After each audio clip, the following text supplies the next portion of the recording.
Vidéo 3, méditation du texte de l'Annonciation, suivi du sens spirituel de Nazareth pour Charles de Foucauld et Thérèse.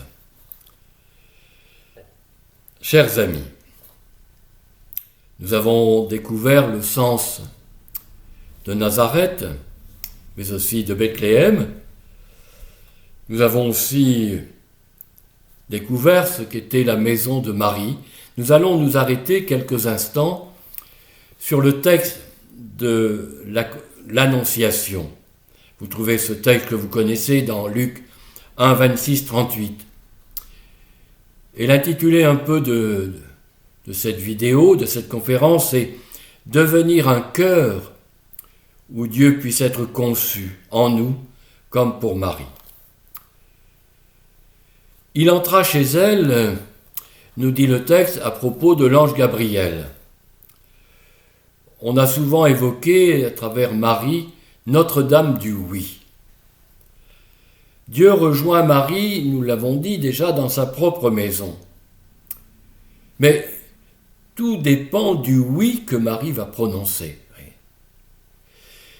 Et là encore, la première parole que l'envoyé de Dieu va dire à Marie, c'est « Réjouis-toi, comblée de grâce, le Seigneur est avec toi ».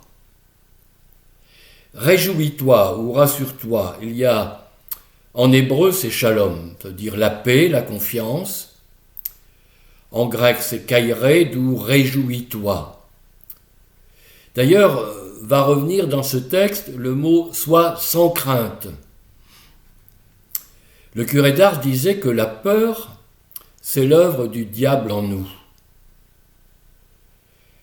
Réjouis-toi, sois sans crainte. Ce mot, ce terme, sois sans crainte, et ses synonymes, revient 366 fois dans la Bible. Il y en a un pour tous les jours, chaque matin, même pour les années bissextiles. Si je me mets à l'écoute du Seigneur, la première parole qu'il me dit pour commencer ma journée, « Sois sans crainte, réjouis-toi, rassure-toi, n'aie pas peur. » Et voilà ce que l'envoyé de Dieu dit à Marie. Or, le Seigneur est avec toi. Il rappelle cette parole que Dieu a dit à Moïse, « Je suis avec toi, va !» Voilà. Et d'ailleurs, Matthieu termine son évangile en disant qu'il est avec nous tous les jours jusqu'à la fin du monde. Jésus le dit, je suis avec vous tous les jours. Le Christ ressuscité nous dit, chaque jour jusqu'à la fin du monde. Allons-nous douter de la présence de Dieu dans notre journée? Il est là. À condition, bien sûr, que nous sachions lui dire oui, parce que tout commence par un oui. Et ce que va vivre Marie, c'est la joie, mais aussi la paix. Ce n'est pas fous-moi la paix, non. La paix, ce n'est pas la tranquillité. La paix de Dieu, en tout cas, n'a rien à voir avec la tranquillité parfois à laquelle nous aspirons. Elle est du côté de la confiance. Mais nous verrons que nous grandissons dans la vie à la mesure des regards de confiance que l'on a posés sur nous. La confiance, c'est le ressort de la vie. Ça, c'est un cadeau de Dieu. Et quand on lui dit oui, c'est ce que nous recevons de sa part. En même temps, au-delà de la joie et de la paix, il y a une fécondité. Nous ne sommes pas faits pour la stérilité. Cela commence avec la femme d'Abraham. Quand Abraham dit oui à Dieu, eh bien, il y aura une fécondité. Alors la fécondité, évidemment, peu importe notre âge, j'ai été 20 ans presque chez les Normands, il y a un adage qui dit « On n'a jamais vu de vieux pommiers donner de vieilles pommes. » Non, ils en donnent même de succulentes. Nous sommes faits pour donner du fruit. Mais ça, c'est l'œuvre de Dieu en nous. Il ne peut pas y avoir de fruit sans ce oui que nous disons à Dieu. Même si nous avons 90 ans. Vous voyez, donc ce n'est pas une question de jeunesse. Non, la fertilité de Dieu n'a rien à voir avec la fertilité humaine. Alors, voici que tu concevras, dit l'envoyé de Dieu, et tu enfanteras. Ça, c'est notre vocation. Enfanter Dieu, concevoir Dieu, et enfanter Dieu pour ce monde d'aujourd'hui. Il cherche des cœurs, au-delà de corps bien sûr, mais disons des cœurs au sens biblique du terme, des consciences, des libertés, qui lui disent oui, afin qu'il puisse naître. Laissez Dieu naître en nous. Ensuite, il se révélera là où il le voudra. Pensez à Thérèse qui a dit oui, puis c'était Branzini, cet assassin, qui a embrassé le Christ sur l'échafaud. Elle ne le connaissait pas, elle a découvert son nom en lisant la croix par hasard que son père avait laissée sur la table au buissonnet à Lisieux. Elle a prié, elle s'est offerte pour Branzini, un assassin, et qui avant de mourir sur l'échafaud, puisqu'il avait assassiné trois femmes, eh bien, il embrasse le Christ. Et elle dira, c'est mon premier enfant. Voilà. Engendrer Dieu au cœur de l'humanité. Alors, nous sommes du côté, voyez-vous, de la fécondité apostolique. Il ne suffit pas de convertir. Il faut aider à durer dans la foi. Combien de catéchumènes, combien de jeunes convertis ou de convertis tout simplement qui font la une de nos médias. Il faut les voir 20 ans après. Est-ce qu'ils vont tenir dans la foi ? Ce n'est pas la conversion qui est le plus important. On le voit avec Charles de Foucault. Non, c'est de tenir bon dans la foi. 30 ans après sa conversion, il faut encore qu'ils tiennent bon. Ah, est-ce que toi qui es dans les médias, qui te vantes, qui parles toujours de ta conversion, est-ce que tu seras encore chrétien à 80 ans ou dans 30 ans ? Pour moi, c'est la question qu'il faut d'abord poser. Durer dans la foi, les fruits sont dans la durée. Alors, c'est par votre persévérance, dit Jésus, que vous obtiendrez la vie. C'est dans Luc 21, 19. Mais nous touchons du doigt nos fragilités. Personne ne peut faire le malin au niveau de la foi. Non, on ne peut pas être sur un piédestal. Oh là là, que c'est difficile la foi. Et d'ailleurs Marie le dit, elle est humble. Mais comment cela se fera-t-il ? Je ne connais point d'homme. Marie, elle offre à Dieu sa pauvreté, c'est ça. C'est ça au fond, c'est pas une histoire de sexualité, de coucher, non. Le plus beau symbole, c'est sa pauvreté. Comment un enfant peut naître dans le corps d'une femme qui reste vierge ? Mais on a le droit de poser à Dieu des questions. Marie n'hésite pas. L'Esprit Saint viendra. Le premier signe que Dieu veut nous donner, c'est de nous sentir aimés. L'Esprit Saint, c'est l'esprit d'amour du Père et du Fils. Et quand on se sent aimé, qu'on expérimente cet amour de Dieu, on est transfiguré. Ah, tout ne va pas aller de manière magique. Tout ne va pas se résoudre. Nos souffrances, nos problèmes, nos difficultés, elles demeurent. Mais seul l'amour transfigure une vie. C'est ce que nous recevons. Et puis, Dieu se sert aussi des médiations humaines. Et ça, on l'a beaucoup oublié ces derniers temps, ces 30 dernières années. Moi et l'Esprit Saint. Ah oui, mais qui peut certifier ? Le malin, il se déguise en ange de lumière. le discernement des esprits. Ah, c'est autre chose. Le malin se déguise en ange de lumière. Il cite d'ailleurs la Bible à Jésus au désert, on va le voir. Il connaît la Bible par cœur, mieux que moi. Qui peut dire que c'est l'Esprit Saint? Dieu se sert des médiations humaines. C'est Élisabeth qui va confirmer à Marie qu'elle ne s'est pas trompée. Et non seulement elle est une cousine, mais elle devient une sœur dans la foi. Et là, Marie pourra dire « Je suis la servante du Seigneur ». Oh, c'est un terme qu'on n'aime pas beaucoup, faut le reconnaître. Non, Marie, même c'est un mot, vous voyez, en grec, doulé, esclave. Oh là là. Non, Marie veut dire « Je t'appartiens ». C'est son acte d'offrande. Je t'offre ma liberté. On reviendra sur ce acte d'offrande, sur notre acte d'offrande. Il n'y a pas de conversion du monde, d'évangélisation, sans notre acte d'offrande aujourd'hui. Combien de congrégations sont nées grâce à l'acte d'offrande d'un fondateur, d'une fondatrice? Donc il n'y aura pas de fécondité de l'Église en France sans l'acte d'offrande des catholiques. Il faut le rappeler.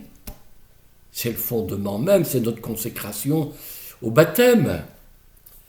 Et Marie s'abandonne entre les mains du Père. Elle prononce ainsi son acte d'offrande à Dieu. Elle offre sa liberté à Dieu et elle accepte de lui appartenir entièrement. Alors, l'ange la quitta. C'est très beau ça. Il n'y a plus de voix, il n'y a plus d'ange, ni d'apparition lumineuse. Marie fait confiance à Dieu au jour le jour dans l'obscurité de sa foi. Marie, modèle de la foi. Elle a vécu de foi. Alors, c'est la grâce qu'elle voudrait nous donner. L'ange n'est plus là, mais Dieu va être présent par des intermédiaires humains, par Joseph en particulier. L'ange ne lui apparaît pas. Dieu ne lui apparaît pas. C'est un songe. Oh là là, un songe. Oui, on a peut-être rêvé, est-ce que c'est vrai? Mais pourtant, Joseph va accompagner Marie dans la foi. Il est aussi un modèle de foi, dans sa discrétion. Mais il a fait confiance à ce songe. Et puis Marie aura aussi, avec Élisabeth, cette sœur dans la foi. Alors nous sentons bien que, à partir de cette réalité, Marie aussi va rendre service. Elle part rendre service, c'est Luc 1, 39, 45. Vous voyez, il n'y a pas d'opposition entre l'accueil de la foi et le service qu'on rend. Non, et même, c'est au cœur d'une maison, la maison d'Élisabeth, qu'elle va rendre gloire à Dieu dans son Magnificat. Une prière de louange, dans ce qu'il y a de plus simple dans une maison. Vous voyez. Alors, c'est le Magnificat. Marie ne sépare pas la prière, une main pour Dieu, une main pour les autres, pour le service. D'où elle est un modèle pour nous. Or, sa prière de louange, vous pourrez relire le Magnificat, vous le connaissez. C'est la première prière de louange que l'on a, pratiquement quand on ouvre l'évangile de Luc. Eh bien, Marie nous invite à méditer sur son acte d'offrande. C'est d'abord une louange au Père, comme d'ailleurs la prière de Jésus, Père. Voyez. Or, elle offre à Dieu ce qu'elle a de plus cher. À travers son Fils, elle s'offre elle-même. Et nous voyons aussi que dans cet acte d'offrande, quand elle va présenter Jésus au temple, ce sont des pauvres, Anne et Siméon, qui vont reconnaître dans l'acte d'offrande de Marie au Père eh bien l'envoyé de Dieu. Or, Marie est là pour rendre grâce.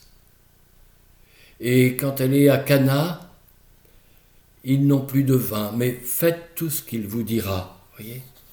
Donc elle intercède aussi au nom de l'humanité. Et j'aime beaucoup ce que disait saint Augustin, si ta langue loue Dieu à certains moments de ta vie, sache que c'est toute ta vie qui doit devenir louange à Dieu.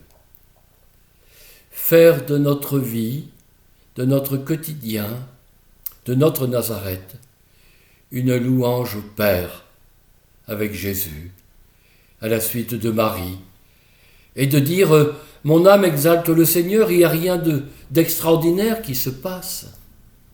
Les Romains sont toujours là. » Oui, la prière de Marie, c'est une prière tournée vers le Père, parce que Marie est le modèle de l'espérance. Elle est témoin de l'invisible. Elle a cru au-delà de toute espérance, au pied de la croix. D'où saint Bernard pourra dire « Celui qui prie Marie ne désespère pas. » Je suis témoin, comme vous, chers amis, de tant de personnes qui ont traversé des tas d'épreuves, des deuils, qui ont mis leur confiance en la Vierge Marie. Je me souviendrai toujours de cette jeune femme, quand j'étais prêtre, qui m'a appelé. Son bébé de 11 mois venait de mourir de la mort subite du nourrisson. Elle hurlait dans la chambre. Et il y avait là une petite statue de Notre-Dame de Lourdes. Je pleurais aussi devant ce bébé qui était mort. Et je lui dis, mais madame, regardez cette petite statue, c'est la Vierge Marie. Elle aussi, elle a perdu un fils, sur la croix en plus. Mais elle est là près de vous. Je vais la prier pour vous. Et je la rencontre quelques mois après dans la ville. Et là, je ne l'avais pas reconnue. Elle me dit, mais vous me reconnaissez, non ? Elle m'évoque ce qu'elle avait vécu. Vous savez, me dit-elle, c'est grâce à Marie, à la Vierge Marie, à Notre-Dame de Lourdes. Plusieurs fois, j'ai failli faire des tentatives de suicide. Elle m'a libéré du suicide. Oui, celui qui prie la Vierge Marie ne désespère pas. Alors nous allons évoquer deux témoins de la foi, bien sûr, de ce Nazareth. D'abord, comment ont-ils pu donner un sens à Nazareth ? D'abord Charles de Foucauld, Jésus de Nazareth. Puis ensuite, nous verrons comment Thérèse, la petite Thérèse de Lisieux, a donné sens à son Nazareth.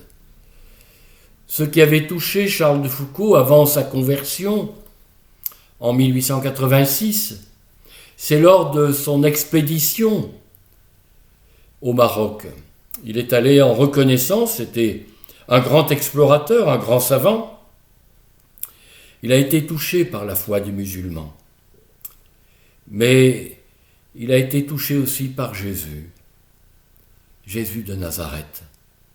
On pourrait dire du Dieu si grand de l'islam qu'il a perçu au sud du Maroc, en côtoyant ces musulmans qui priaient, en les voyant se prosterner 5 fois dans la journée.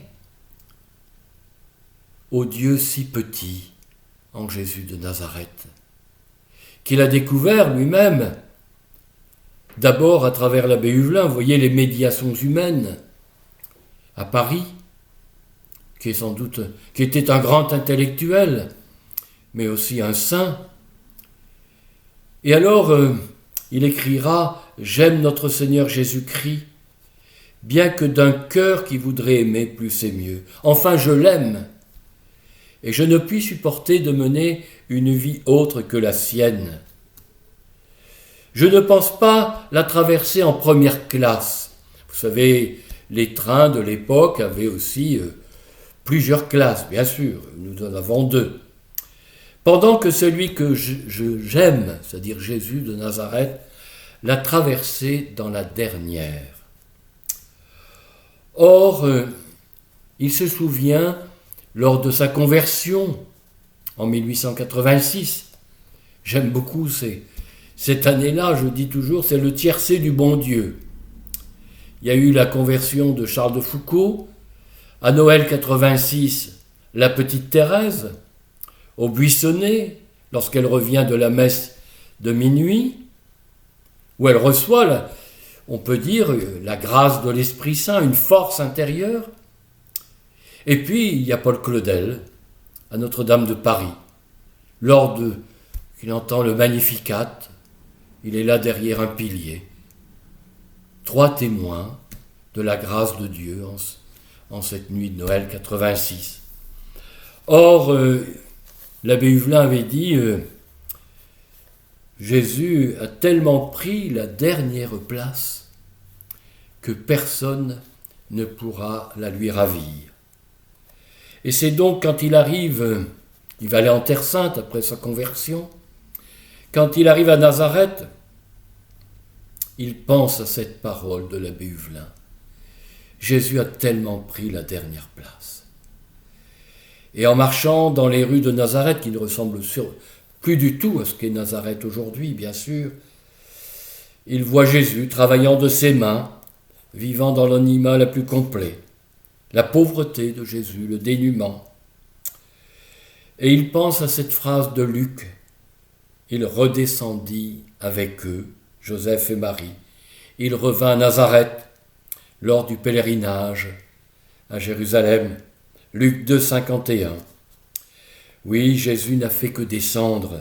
« Vous êtes descendu, écrit-il, descendu du ciel pour vous faire homme, descendu au rang du dernier des hommes, d'un pauvre ouvrier, descendu au dernier degré parmi les plus pauvres, en naissant dans une grotte, une étable.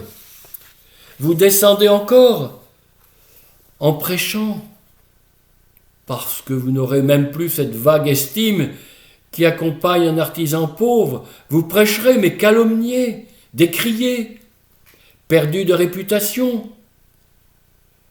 Regardez comme un imposteur, vous descendez, enfin au rang des scélérats, au calvaire. Toute votre vie, par votre pauvreté, par les humiliations, vous n'avez fait que descendre. D'où désormais, il va chercher la dernière place. Bon, c'est là qu'on reconnaît des exagérations, bien sûr. Un tempérament maximaliste, comme d'ailleurs beaucoup de convertis, son volontarisme. Imiter Jésus dans ce qu'il y a de plus abject, comme on disait au XIXe siècle. Voyez. Or, tenir compagnie à Jésus dans sa vie cachée à Nazareth. Or là encore, cette vie cachée, obéissant, pauvre, travaillant et servant. Oui, c'est ce Dieu si petit.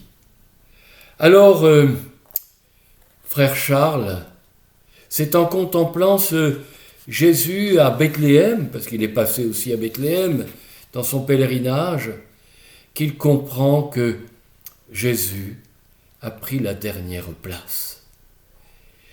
Et on comprend aussi que sur la croix, Jésus le Nazaréen, Jésus de Nazareth, Jésus n'a pas rejeté cette identification à Nazareth. Il a assumé cette part de fragilité, d'obscurité aussi, et parfois même de rejet.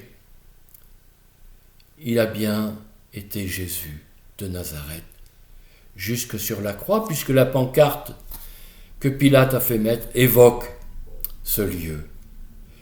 Donc, Jésus est présent dans ce qu'il y a de plus humble. De la dernière place peut-être que nous avons si nous sommes dans une maison de retraite, où nous attendons peut-être la fin de notre vie. Dieu est là, Jésus est là avec nous. Regardons maintenant le sens spirituel de Nazareth pour Thérèse. Sa rencontre avec Jésus va être une rencontre au fond d'amour. Elle a pressenti on pourrait dire dans sa psychologie féminine, combien Jésus aime et combien il a soif d'être aimé. Et pourtant, elle a connu la maladie des scrupules. Elle a failli en mourir, des angoisses. Elle connaît au fond que les plus graves maladies sont les maladies psychiques. Et puis, dans l'époque, vous savez, les prêtres, dans les sermons, comme on disait, parlaient toujours de l'enfer. Il n'y avait aucun sermon, dans la fin du XIXe siècle, où on n'évoque pas l'enfer. Donc il fallait regarder si on n'était pas en état de péché mortel. Et on ne pouvait pas communier si on ne s'était pas confessé. C'est la raison pour laquelle les parents de Thérèse, quand ils se sont mariés à Alençon, se sont mariés à minuit, parce qu'il fallait être à jeun aussi depuis minuit. Donc là, ils se sont mariés à minuit. Bien sûr, ce n'était pas l'Eucharistie, il y avait la célébration du mariage. Et ensuite, il y a eu l'Eucharistie. Et là, ils ont communié. Ils n'étaient pas en état de péché mortel, bien sûr. Mais vous voyez, on ne communiait que rarement. D'ailleurs, c'est avec le pape Pie X que la communion deviendra plus fréquente. D'ailleurs, Thérèse n'avait pas la communion régulière au Carmel. Elle l'a souhaité. Mais elle va être marquée par les scrupules. Est-ce que je suis en état de péché mortel ?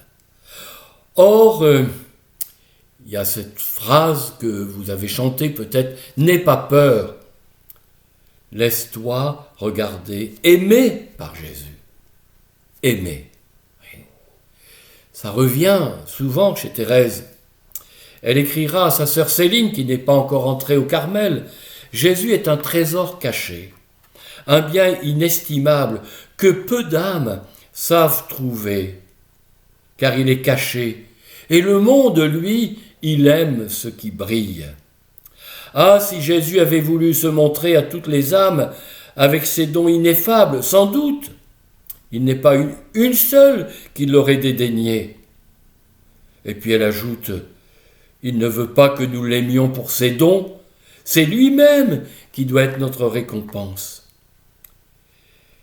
Et quelques semaines avant sa mort, en 1897, elle écrira « La seule chose que je vous prie de demander, c'est au frère Siméon, pour mon âme, c'est la grâce d'aimer Jésus et de le faire aimer autant que cela est possible. » Et pour elle, Jésus lui trace la voie de la confiance et de l'amour. Depuis qu'il m'a été donné de comprendre l'amour du cœur de Jésus, je vous avoue qu'il a chassé de moi toute crainte. Et quelques semaines avant sa mort, elle écrira encore à l'abbé Bellière, « Je ne puis craindre un Dieu qui s'est fait pour moi si petit. Je l'aime, car il n'est qu'amour et miséricorde. » À Lisieux, on chante cela. Je ne puis craindre un Dieu qui s'est fait pour moi si petit. Je l'aime, car il n'est qu'amour et miséricorde. Ne pas laisser Jésus seul, c'est aussi un leitmotiv de Thérèse. Elle va entrer au Carmel pour aimer Jésus, mais aussi l'humanité, et en particulier ceux qui ignorent que Jésus les aime. Jésus brûle d'amour pour nous, écrit-elle, mais regarde sa face adorable, c'est Thérèse de l'enfant Jésus, mais aussi de la Sainte Face. Regarde ses plaies, regarde Jésus dans sa face. Thérèse est animée par la spiritualité du désir d'aimer. Jésus est vraiment le maître du désir pour Thérèse. Alors elle a vécu non seulement la nuit de la foi à la fin de sa vie, mais beaucoup d'épreuves intérieures. Et pour elle, l'amour de Jésus, voyez-vous qu'il faut lui témoigner, l'amour pour Jésus n'a rien d'émotionnel. Au contraire, le bon Dieu m'a fait désirer ce qu'il voulait me donner. Oui, elle n'a pas toujours vécu, on pourrait dire, dans l'émotionnel. Elle écrira dans le manuscrit C, quelques mois avant sa mort, « Seigneur, je le comprends, lorsqu'une âme s'est laissée captiver par l'odeur enivrante de vos parfums. » C'est un extrait du Cantique des Cantiques que d'ailleurs Charles de Foucauld reprendra. Cette âme, elle est comme entraînée à votre suite. De même qu'un torrent se jetant avec impétuosité dans l'océan entraîne avec lui tout ce qu'il a rencontré sur son passage, de même, ô mon Jésus, l'âme qui se plonge dans l'océan sans rivage de votre amour attire avec elle tous les trésors qu'elle possède. Non, ce n'est pas de mièvre ce qu'écrit Thérèse, vous savez. C'est un long combat pour apprendre à aimer, mais surtout se laisser aimer. Alors je termine par au fond cette phrase de Thérèse, « Laisse-toi aimer par le Christ ». Nous avons là l'authentique message de Thérèse. Et c'est à Noël 86 que j'ai évoqué quand je vous ai parlé d'une effusion de l'Esprit Saint, qu'elle découvre que Dieu aime comme un Père qui embrasse, dit-elle, jusqu'au fond de l'être. Dieu s'est fait homme pour que l'homme devienne Dieu, c'est Jésus. Et Thérèse a le cœur tout brûlant d'amour. Elle a fait de la religion un amour, au point de dire que ramasser une aiguille par amour, cela peut aussi servir à convertir une âme. Que c'est bizarre. Tout faire par amour, et cela peut contribuer à la conversion des personnes. Parce que, chers amis, comme pour moi, dans votre vie, il ne restera, quand nous passerons dans ce monde de Dieu, il ne restera que l'amour, rien d'autre. Ni vos diplômes, ni vos compétences. Non, il ne restera que l'amour que vous avez mis sur cette terre. Mais qui peut prétendre savoir aimer? De la vie, arrivé à mon âge, j'apprends à aimer. Et nous apprenons tous à aimer. Qui peut se targuer de savoir aimer? Et comme l'écrira Charles de Foucauld, au moment de sa mort, la dernière lettre, la dernière parole qu'il écrit à sa sœur, « Nous n'aimerons jamais assez ». Eh bien voilà Thérèse, elle aime Jésus et en tout cas, elle nous dit « Laisse-toi aimer par Jésus ». Et depuis qu'il m'a été donné de comprendre l'amour du cœur de Jésus, il a chassé de moi et de mon cœur toute crainte. Confiance, frères et sœurs, rien que la confiance, c'est encore ce que dit Thérèse. Bonne retraite à vous.